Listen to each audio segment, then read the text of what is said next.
In the name of Allah who is the most beneficent and merciful. Student जो article हम discuss करने जा रहे हैं ये है applications of Bernoulli's equation. Last time याद होगा स्टूडेंट्स हमने बर्नौलीज़ इक्वेशन को डिस्कस किया था और पहली एप्लीकेशन आज हम डिस्कस करने जा रहे हैं and its name is Torricelli's theorem and its statement is, its definition is the speed of the reflex is equal to the velocity gained by the fluid in falling through a distance h1 minus h2 under the action of gravity। So यहाँ पे word है flex. Flex से मराज ये है कि जो fluid किसी whole में से मूव करता है तो उससे हम मूविंग फ्लूइड को हम फ्लैक्स का नाम देते हैं, उसकी स्पीड को हम यहाँ पे डिस्कस करेंगे। तो sir look at the white board है, यहाँ पे लिखा हो जी इसकी स्टेटमेंट, यहाँ पे लिखा है look at the topic name Torricelli's theorem and the statement is the speed of the flux is equal to the velocity gained by the fluid in falling through a distance h1 minus h2 under the action of gravity। So यहाँ पे देखिएगा इस diagram पे आ जाए, ये हमारे पास एक large tank है and a full of water और ये वाटर से फिल्ड है, ये आप देख रहे हैं, और इसकी जो सरफेस ऑफ द वाटर से इसकी जो हाइट है that is h1। h1 is the total height of the surface of the water h1। और यहाँ पे आप देख रहे हैं कि we have the two orifices, holes हैं, एक होल ए है और दूसरा होल बी है। अब यहाँ पे हमें ये भी नजर आ रहा है कि इसकी जो हाइट है h1 है और इस ओरिफाइस ए की जो हाइट है that is h2। So this distance I mean this height is equal to h1 minus h2 that is equal to h, यानी h1 टोटल हाइट, इस ओरिफाइस की हाइट h2 है तो इसमें स्टूडेंट्स माइनस कर दें तो it comes to be h1 minus h2, इसको मैंने h से मेंशन किया हुआ। अब इसको टू ओरिफाइसेस जो आप देख रहे हैं कि इसकी अप्रॉक्सीमेटली हाइट जो है वो दोनों की सेम है, एक ही सरफेस पे हमने यहाँ पे टू होल्स बनाए हुए हैं, one is hole A and the other one is hole B. अब यहाँ से वाटर फ्लो कर रहा है और इसकी जो वेलोसिटी है वो v2 से मेंशन किया हुआ है और इसकी वेलोसिटी v3। इसका हमने अरेंजमेंट इस तरह से किया है कि वाटर जो है वो अपवर्ड जा रहा है, यानी अपर सरफेस पे जा रहा है। अब सुनो यहाँ पे हम देखते हैं कि ये जो वाटर यहाँ पे इस एंड पे आएगा ड्यू टू विस्कोसिटी जो है वो उस सरफेस ऑफ द वाटर यहाँ तक ये नहीं जाता और इसकी एनर्जी लॉस हो जाता है और ये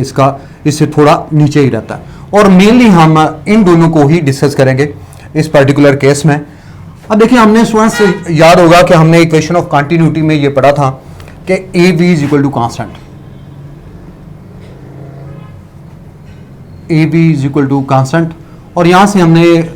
v को यहां पे रखें तो कांस्टेंट डिवाइडेड बाय a, तो यहां से हमें ये चीज कंफर्म हो जाती है कि v is proportion to 1/a। तो इसका मतलब ये है कि जिस जगह पे area of the cross section ज्यादा होगा वहां पे स्पीड कम होगी और जिस जगह पे area of the cross section कम है वहां पे स्पीड ज्यादा होगी। तो हमने इस सेम सिचुएशन को यहाँ पे डिस्कस करना है। तो यहाँ पे आप देख रहे हैं कि इस जगह पे area of the cross section जो है वो इस जगह पे ज़्यादा है, इस जगह पे ज़्यादा है, तो आप ये कहेंगे कि इस जगह पे area of the cross section ज़्यादा है, यहाँ पे देख रहे हैं, तो लाज़िमत है इस जगह पे स्पीड जो है वो कम होगी, और इस जगह पे आप देख रहे हैं area of the cross section कम है तो इस जगह पे इसकी जो वेलोसिटी है या स्पीड जो है वो ज़्यादा होगी। अब यहाँ पे हम बर्नौलीज़ इक्वेशन को इन दोनों केसेस के लिए अप्लाई करेंगे। यहाँ पे देखिए area of the cross section ज़्यादा है इसके लिए और इसके लिए हम बर्नौलीज़ इक्वेशन को अप्लाई करते हैं। तो इसमें यहाँ पे देखिएगा जी P1 plus half rho V1 square plus rho g H1 and similarly on the other side we have P2 plus half rho V2 square plus rho g H2। तो यहाँ पे आप ये चीज कंफर्म हो रही है कि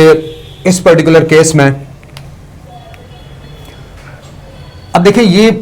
1 के लिए आपने इस एरिया को area of the cross section लिया और 2 के लिए आपने ये स्मॉल ओरिफाइस जिसे हमने ए का नाम दिया हुआ है इसके लिए आपने 2 जो है सबस्क्रिप्ट को आपने 2 को यूज किया, 2 के लिए आपने इसको और 1 के लिए इसको। अब यहाँ पे हमें ये नजर आ रहा है कि since the tank is open,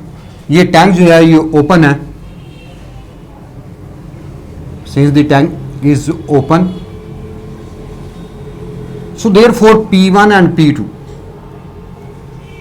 इस जगह पे जो प्रेशर है और इस जगह पे जो प्रेशर है that is equal to atmospheric pressure. तो ये दोनों इक्वल है because the tank is open. अगर टैंक कवर्ड होता है तो स्टूडेंट्स दोनों एंड्स में प्रेशर की वैल्यू जो है स्टूडेंट्स डिफरेंट होनी थी because the tank is open, so that's why P1 and P2 and it is equal to atmospheric pressure. तो यहाँ से देखें तो प्रेशर इक्वल हो जाता है, तो जब प्रेशर इक्वल हो जाता है तो स्टूडेंट्स आप इनको ये P1 जो है ये इससे कैंसिल आउट हो जाएगा and you left half rho V1 square plus rho g H1 और यहाँ से भी half rho V2 square plus rho g H2। Students look at again here. अब आपने बर्नौली इक्वेशन को अप्लाई किया P1 plus half rho V1 square plus rho g H1 इस case के लिए, यानी यहाँ पे इस area of the cross section के लिए, और सेकंड आप इस ऑरिफाइस ए के लिए आपने अप्लाई करना है P2 plus half rho V2 square plus rho g H2। और यहाँ मैंने मेंशन किया टैंक इज ओपन, क्योंकि ये टैंक ओपन है तो इसलिए P1 और P2 जो है that is equal to atmospheric pressure, so they cancel out, ये दोनों जो हैं ये कैंसिल आउट हो जाते हैं और आपके पास यहाँ से half rho V1 square plus rho g H1 और यहाँ से half rho V2 square plus rho g H2 के इक्वल आ जाता है। अब हमें यहाँ पे ये भी पता चल रहा है कि इस जगह पे area of the cross section क्योंकि कम है, very small as compare to this, क्योंकि ये टैंक जो है ये लार्ज टैंक है तो इसका area of the cross section यहाँ पे ज़्यादा है एज कम्पेयर टू दिस, यानी ये टैंक जो है ये लार्ज है तो इसलिए area of the cross section यहाँ पे लार्ज है as compare to the orifice a, क्योंकि ये स्मॉल होल है तो इसलिए आप यहाँ पे ये कहेंगे कि V2 is very very large than V1,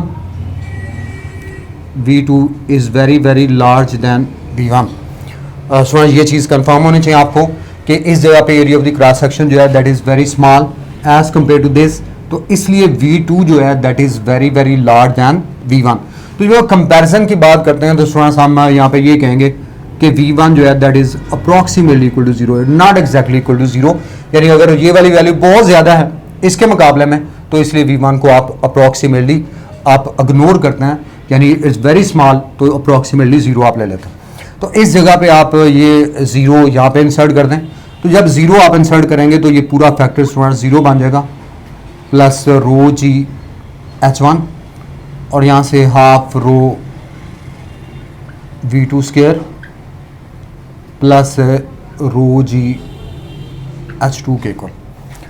अब यहाँ पे देखें तो रो को आप कॉमन ले लें, अब रो जो है कॉमन लेंगे तो इससे आप रो से डिवाइड कर दें ऑन बोथ साइड्स। अब रो से डिवाइड करेंगे तो यहाँ पे भी रो कैंसिल आउट हो गया, ये भी रो कैंसिल आउट हो गया और यहाँ से भी रो जो है ये कैंसिल आउट हो जाएगा। स्टूडेंट्स ये आपने ज़हन में रखना है, रो इज़ कैंसल्ड, यानी रो इधर भी कॉमन ले लें और इस साइड भी कॉमन ले लें, या हर एक को आप रो से डैश से डिवाइड कर दें तो आपके पास यहाँ से GH1 is equal to half V2 square plus GH2। अब यहाँ से हमारा टारगेट क्या है, we are looking for V2,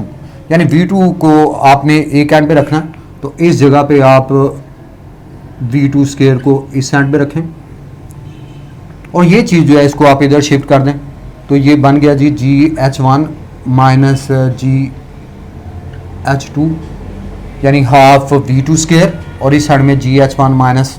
GH2 के इक्वल। अब यहाँ से आपको ये कंफर्म होना चाहिए कि इस साइड पे ये जो वैल्यू को आपने, अब इसके बाद आपने यहाँ पे मेंशन करना है कि